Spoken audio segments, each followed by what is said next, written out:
you.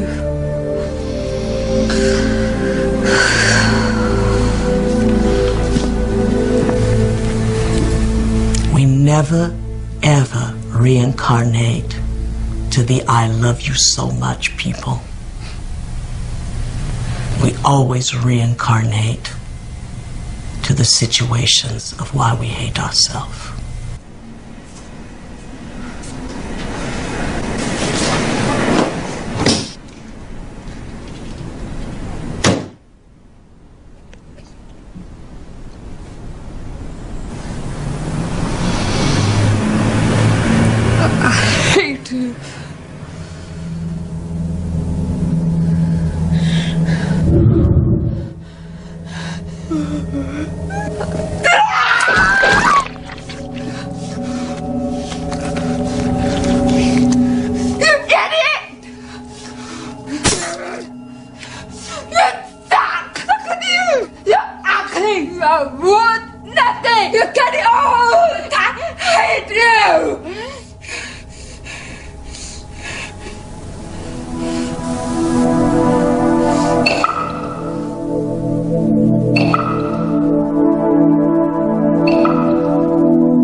It makes you wonder, doesn't it? If thoughts can do that to water, imagine what our thoughts can do to us.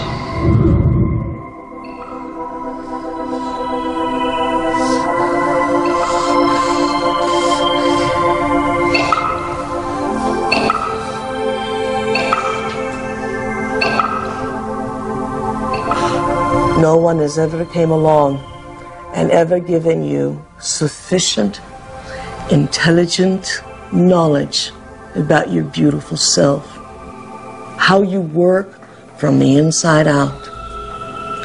Why do you have addictions? Because you have nothing better. You have dreamt of nothing better because no one has ever taught you how to dream better. There's data now that when people are addicted to whether it's cocaine, heroin, nicotine, alcohol, all of them seem to share a property of blocking the growth of new brain cells. And yet, it can completely come back when the drug taking has stopped. Oh, poopy. If you don't see the traps, you have to go through the crap until you see the traps. Because if you don't see it, it's your only teaching machine. It's your only way for you to come to understand something new. So, the universe brings these things to your door. And there is learning in them for you if you are willing to reflect upon them and think beyond the rigid mindset. Can I? Wow. Borrow some toothpaste?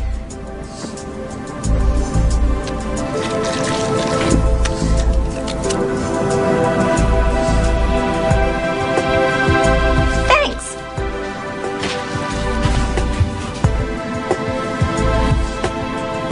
When I talk about we disappearing, I don't mean that we physically disappear. What I mean is that we move out of the area of the brain that has to do with our personality, that has to do with our association to people, our association to places, our association to things and times and events. We don't exist in the associative centers in our brain that reaffirms our identity and reaffirms our personality. We now have science to back up what our thoughts do and how they make our bodies weak. A lot of scientists who are actually studying this with behavioral kinesiology and other ways, showing that thoughts make your body weak. And thoughts pretty much create your reality. They create what you're going to think about yourself. If you're fat but you think you're wonderful, you'll be wonderful. But most women we're compared all the time with impossible images from Barbie to models, and so we think that our whole currency is how we look and how other people are going to perceive us, and we're always up against impossible standards. What is relative to their own emotional addiction are movies and dramas and news and all the media that is so beautiful today and providing people with experiences without having to be there. And yet, that does not define human greatness. They're so hypnotized by their environment through the media, through television, through people living and creating ideals that everybody struggles to become, that no one can actually become in terms of physical appearance and definitions of beauty and valor that are all illusions, that most people surrender and live their life in mediocrity. And they may live that life and the soul may never really, their desire may never really rise to the surface, so they may want to be something else. But if it does rise to the surface and they ask themselves if there is something more, or why am I here? What is the purpose of life? Where am I going? What happens when I die? They start to ask those questions. They start to flirt and interact with the perception that they may be having a nervous breakdown. And in reality, what they're doing is that their old concepts of how they viewed their life in the world start to fall apart.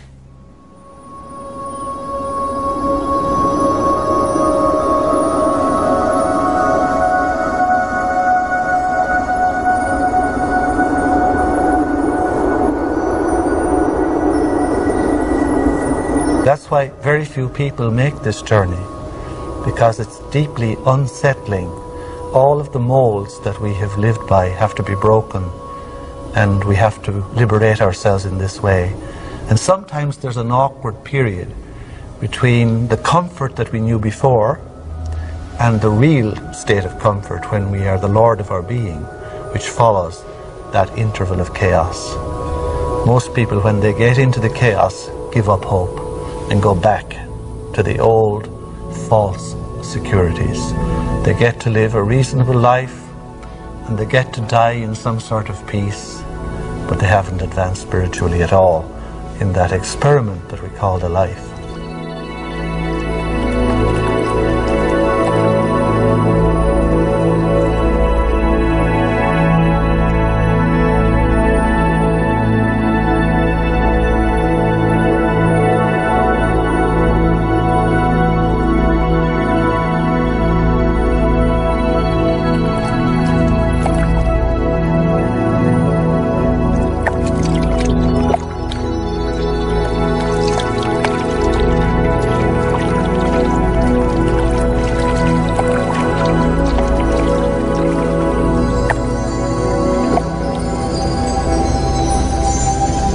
We're in completely new territory in our brain.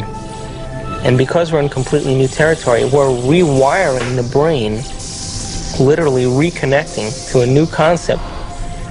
Then ultimately, it changes us from the inside out. If I change my mind, will I change my choices? If I change my choices, will my life change? Why can't I change? What am I addicted to?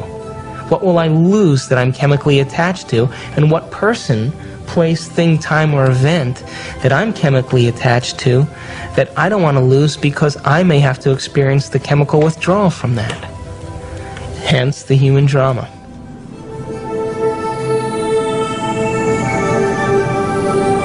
This life is but a page in an enormous book in which we will always be who we are, but always with the inherent needling of ambitious pursuit, a pursuit that takes us from the boring tedium of self-reflection, of self-hate, and to self-creation of new dreams. And we are ambitious gods.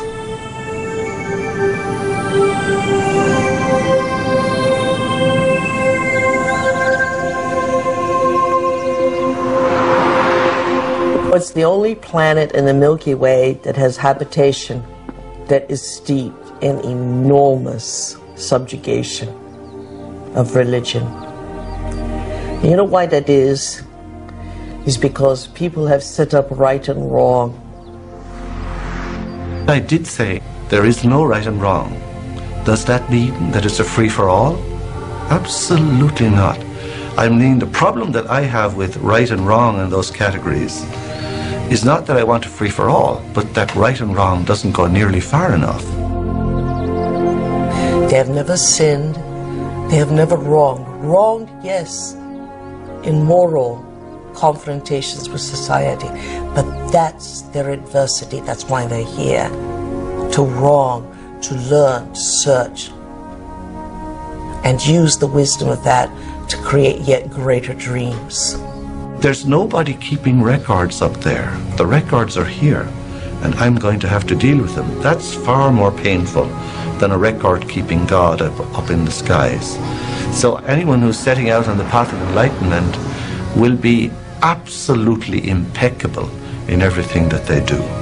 Is it because of fear of damnation? No. Or of the punishment of God, or because I have sinned and haven't got forgiveness? No, no, no. I mean, these are all excuses that keeps us away from the real problem. The really enlightened person will see every action has a reaction with which I must deal. And if I'm wise, I'm not going to do stuff that will cause me to have to face it and resolve it and balance it in my soul later. That's the real criterion. That God, or the fundamental level of reality, depending on what people describe, it really, I mean, theoretically, it should be everywhere. It's something, exactly how it would manifest, or how God would manifest in the world, is a more complicated issue. But I think that certainly from a more traditional religious perspective, people have kind of gotten away from God, the person. There's been a great shift from God up there, or out there, or in there, wherever, to the God within.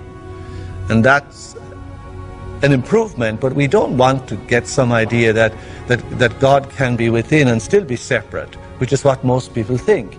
They think the God within is like some of those alien movies, you know, where some being breaks out from my chest. God is not within in that stupid sense. What it means is that in God we live, move, and have our being, that we ourselves, in fact, are divine. What's the relation between my God self and your God self? There is no relationship because there's only one God self. It's in both of us. All people are divine people. Is it not ironic that all would say that this is the voice of the devil?